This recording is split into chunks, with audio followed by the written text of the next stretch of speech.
why I changed my mind about leaving California and moving to Vegas.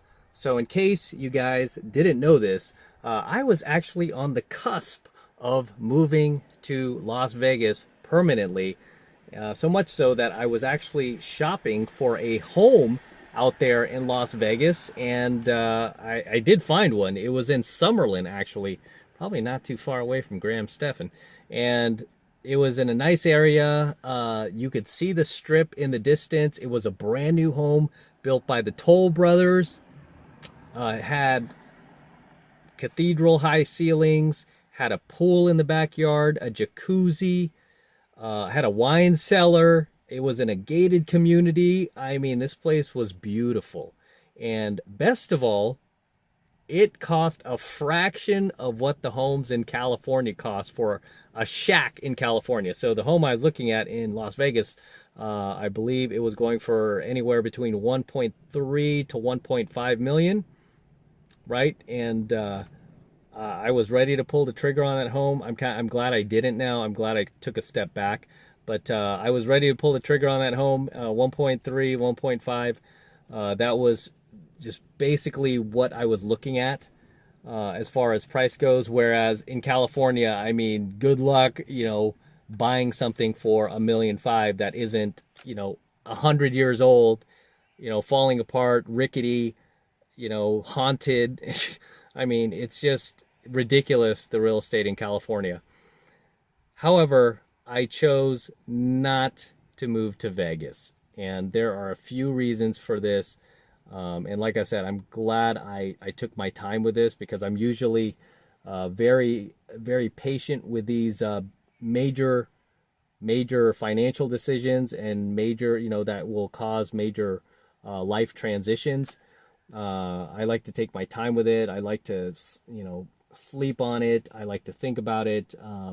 And I really struggled with it too, because I was really just really aching to pull the trigger and just move to Vegas. I was tired of California, the politics, the high taxes, the high gas prices, and everything else that comes along with it.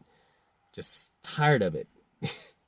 However, I decided not to pull the trigger, and I made my final decision actually during Christmas, believe it or not, because I stayed in Vegas during that time for an entire month, actually a little over a month.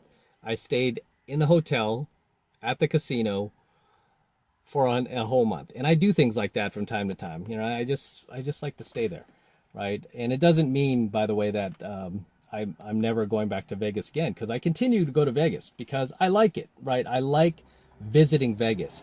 However, I would not like to live in Vegas.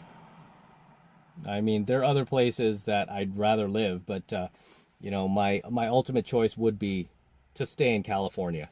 And the main reason for that is probably the biggest and most important reason is because all of my family lives in California, right? That is probably the biggest reason I stay in California. It's my family. Most of all, my parents still live in California, still live in San Francisco, still live in the home they raised us in, me and my brothers and sisters in. So, and now they're getting elderly, and I want to stay close by. So being all the way over in Vegas would not be feasible, and it would not allow me to be closer to my parents, which I like, I would like to be, right? Because that's my family, right? Those are my folks. And, I want to be there for them. So it's better I stay in California. I mean, that's probably the biggest reason. So family, number one. And a lot of people are thinking, oh, you could just go back and see him. Like, you fly back anytime. I'm going to get to that. Okay.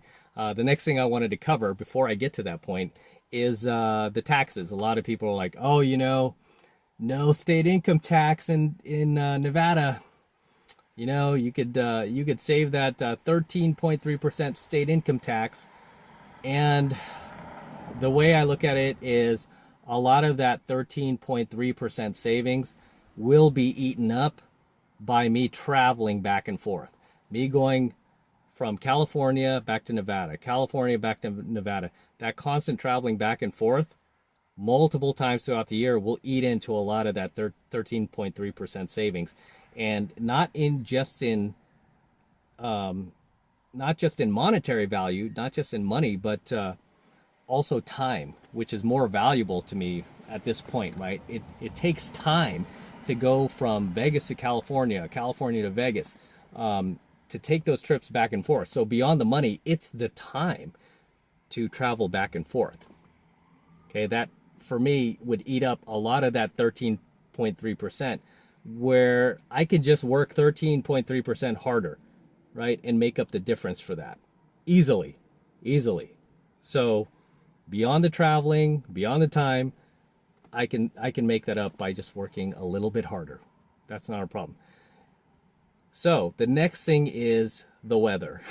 This is another big thing is because I was born and raised practically in front of the beach, right, by the Cliff House. That's where I was pretty much born and raised. The beach was right in front of me.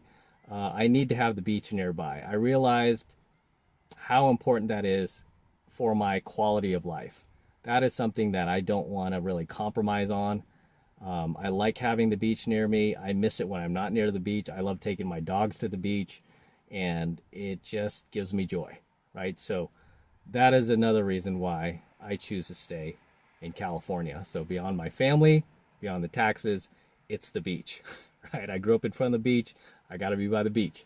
So the beaches, not to mention the weather. The weather in California, especially Southern California, especially the OC, is pretty consistent year round. We don't get snow. There's no crazy storms. Yes, we do get earthquakes from time to time, but you don't have to put on your winter tires here. You don't have to shovel snow in the morning.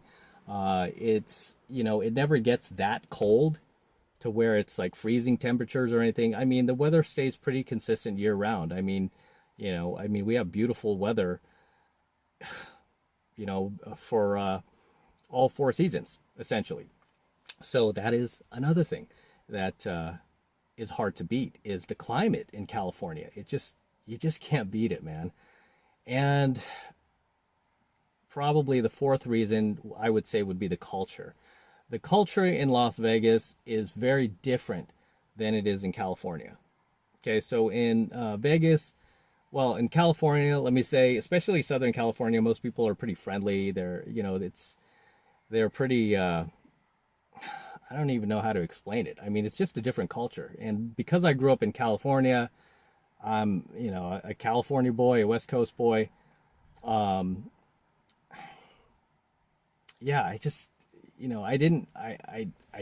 I just never felt like I meshed in with the Vegas culture. Again, I do like to visit there. I love to run boot camp there. I love to visit there. I love to gamble there.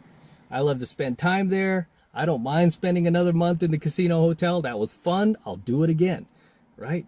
I'll do it again. But to live there full time is not something that I would want to do, right? Because every time I've done that, I've noticed that as soon as I get back to California, like that, just driving back into California after spending a month in Vegas, I'm happy. I'm like, wow, I'm so happy to be back, right? I'm just so happy to like breathe that California air and, just be back in my home state, right? Because this is home. It's always going to be home.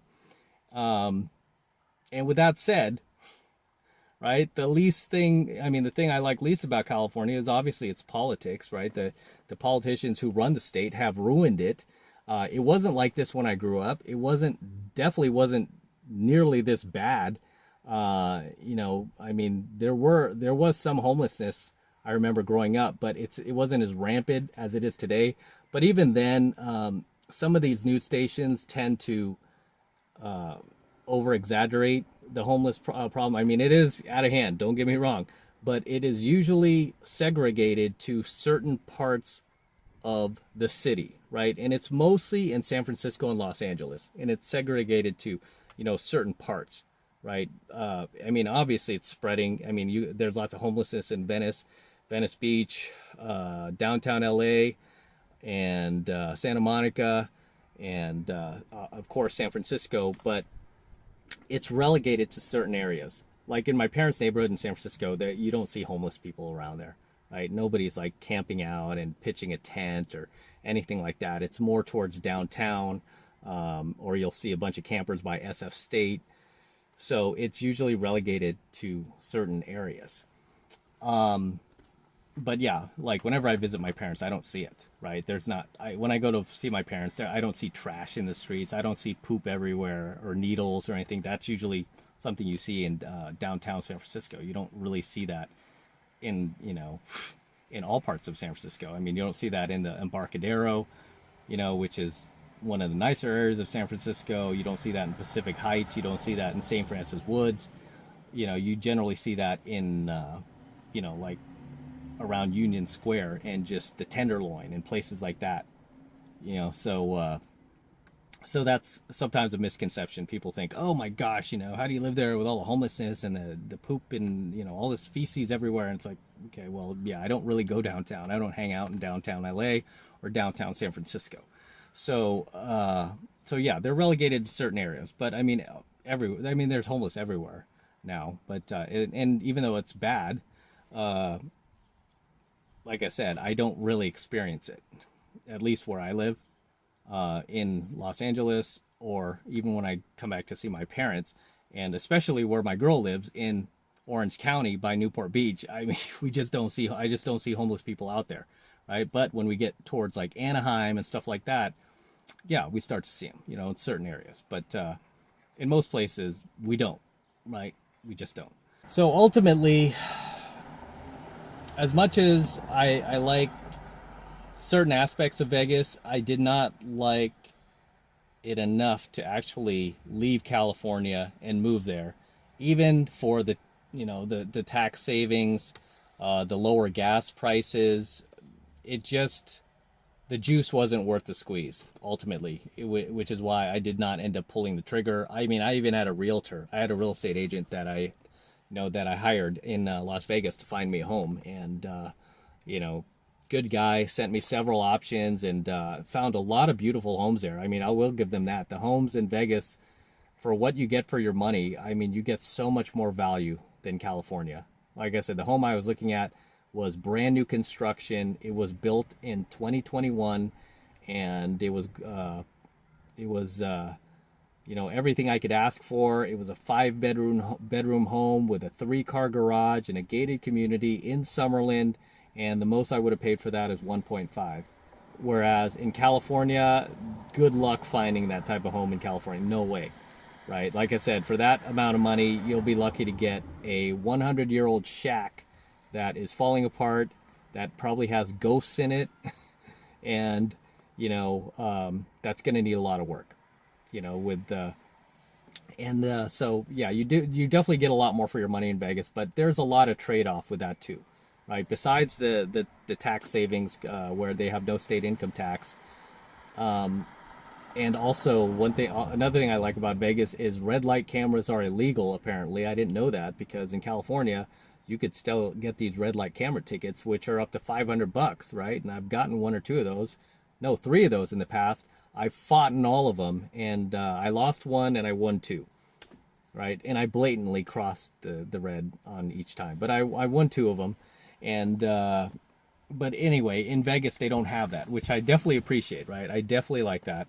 However, there are other things too that I don't really like in Vegas. Is like even if you go to like a Taco Bell and you're just buying a bean burrito, whenever you're paying for anything, there's an automatic screen that gives you the option to tip the person, right? And it's like, why am I tipping a Taco Bell? Why am I tipping a McDonald's? Why do you have to tip everywhere you go here? I get it. Like, people there work on tips, but at some point, if you don't live there, you're just not used to seeing that. It just kind of gets, a little mentally draining seeing that every time you just want to buy something. It's like, really, do I have to like tip every single time?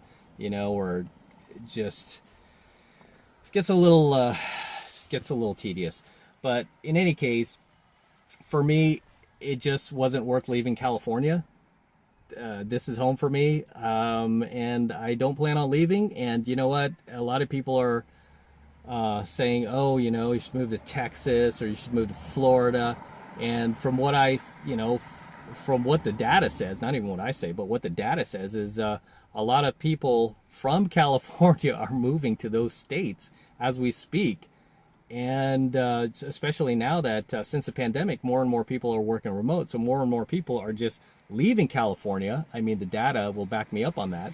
We're losing more residents than gaining more residents. So more people are fleeing California. And the more people that flee for these red states, the more those states are going to start to look like California, unfortunately, right? Unfortunately, because those people are just going to vote the same way, but they're leaving California. So at some point, the tide will turn, because a lot of people here are getting tired of the politics here. They're getting tired of the crime. They're getting tired of the homelessness.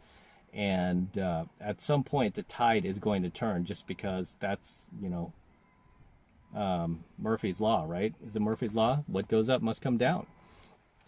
And so eventually, you know, I'm hoping and praying and cross my fingers that we get back to a place of at least some type of normalcy in California where, you know, they could stop driving citizens away. But right now it's kind of a good thing, right? We need to empty out the state a bit. But I see most people leaving for those states that a lot of people that I know are telling me to move to, like Florida and Texas. I mean, I know so many people who are already moving to those states, and it's like, okay, what's the point if everybody's leaving for the same state? You know, I might as well just stay put. And again, it's, you know, it's not that hard for me to make up the 13.3% state income tax. It's not, you know, just work a little bit harder, and not have to travel back and forth from Vegas to California each time I want to come back and visit. So that for me is, I mean, the juice is just not worth the squeeze. Will it change sometime in the, you know, at some point in the future? I don't know. Who's to say, right? If they continue going in the direction they're going in California, then at some point, you know, it might be a more attractive option. But right now, it's not attractive enough for me to leave. It's just like, okay, you know, I mean, that's not going to hurt me too much. I mean, yeah, I don't like the gas prices here, right? We have the highest in the nation, I believe. We also have probably the highest taxes in the nation, you know, but I mean, that's the trade-off for, you know, basically perfect weather year round. We got the beaches, you know, we got, you know, I've got my family here and I get to stay close by. So, yeah, until something more attractive comes up, we'll see, right? I mean, I'm open to anything, but right now, I'm not gonna be moving to Vegas. So I'm gonna stay in California for now and see what the future holds. So, as always, guys, let me know what you think in the comments below. If you've left California, let me know where you moved to. How do you like it? How's that working out for you? Drop those comments below. Anything you would like to share. If you live in California like I do and you just refuse to leave, if you're with me on this, drop the comments below. Or if you have left and you're not with me on this, drop your comments below. Let me know why you've left and share with the tribe. And until next time, this is Matt Cross from Alpha Male Secrets signing out here from my Range Rover, right? This is one of the last series of coaching videos I'm doing here in my Range Rover. Still hard. It's really hard to let this car go, but this is the last series of coaching videos I'm doing in here. So don't forget to smash the like button below. Smash that like button right now. Also hit the notification bell right next to it so you're notified whenever I release a brand new coaching video here on the YouTube. More importantly, guys, please make sure you subscribe to my channel. Helps me out a ton when you actually subscribe to my Alpha Male Secrets channel. I've been checking my analytics, man. And too many of you guys are still not yet subscribed to the Alpha Male Secrets channel here on the YouTube. So please make sure you're subscribed as well. Helps me out with the YouTube algorithm. And, you know, just help a brother out and subscribe. And for you guys who love my work and all of this amazing content I'm teaching you here on the Alpha Male Secrets, the best way to support my work is becoming a premium member of my premium Alpha Male Secrets channel, which I am hosting on a private platform away from YouTube. And the reason I'm doing that is because I'm protecting my content from YouTube in the event they try to shut me down one day. They won't be able to, because all my content will be protected. It is being protected on my private platform. So this is the absolute best way to support my work, is becoming a premium AlphaMaleSecrets subscriber on my premium AlphaMaleSecrets channel, which is being hosted on a private platform. Right now it's only $1 for the entire first month of premium AlphaMaleSecrets content from me. So take advantage of it. Okay, all you need to do is click the link below in my description box. It will take you over to my website where you can get signed up right now. It just takes 2 seconds. So do that now, and I will see you in my next coaching video. I'm out.